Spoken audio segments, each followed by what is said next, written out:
Hi, I'm Ian Nethercott. I'm the Supply Chain Director at ProBrand, and I spend £35 million on IT products every year, and I'm here to give you tips on how to buy IT for less.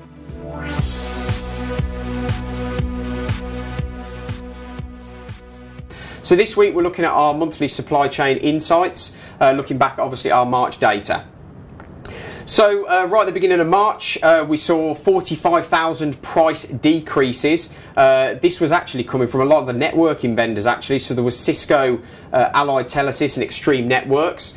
So that's quite interesting to see some competitive nature going on there within the networking market. There's no real surprises there of all the price decreases at the beginning of March. Obviously that's public sector year end, financial year end for a lot of organisations. So clearly the vendors are trying to be extra aggressive in terms of driving that business through in that key time in March.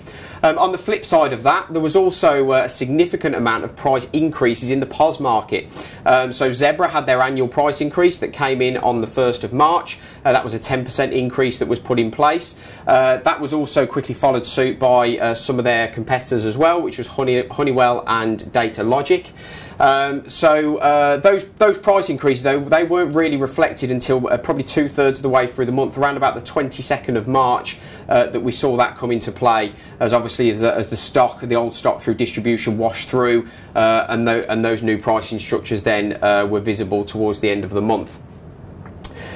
So just an update on the Intel shortage. Steve Long, head of sales within Intel, has come forward and undercalled the demand on the PC market. So obviously there was the increase in PC market last year. So Intel have now come forward and actually admitted that they've undercalled that demand. So that's the reason that I mentioned last month for the shortage there on Intel. So obviously that means that you know, AMD, as I've said before, are still making those inroads. There's no true signs yet of when that will fully recover from Intel. But watch this space.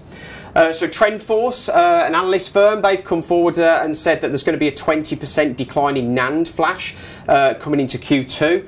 So that's a really significant price drop that you need to be aware of. So that market now has come through recovery. So obviously NAND was in a big constraint last year. So now that market recovers. So it's a really key time now. If you're looking at buying sort of USB flash, anything that's NAND flash based, then certainly Q2 is the time to be looking at that. 20%, some really big savings there that you can get your hands on. So watch out for that. So then finally, to wrap up, I guess I need to mention that one dreaded word, Brexit. So here we are, we're all still here sitting in the EU. We never left on the 29th of March. Watch this space, we'll see what happens in April. But in the supply chain, the vendors there are still making contingency plans because of that uncertainty that we're still in. So Lenovo published a press release on the 27th of March. So they definitely seem to be leading the way in terms of their plans, managing that mitigation of stock. So they've put some plans in place to pump stock into distribution into the UK. They've also got their logistics partners working closely with HMRC as well to plan some alternative routes for stock coming in from the EU into the UK as well, and various other points. But yeah, we'll see what April brings. So watch this space. I'll certainly update you in next month's supply chain insight as well. But that's it. Thanks for watching. Please like, share, and subscribe. Any questions, send to askian@probrand.co.uk. But until next time, keep haggling.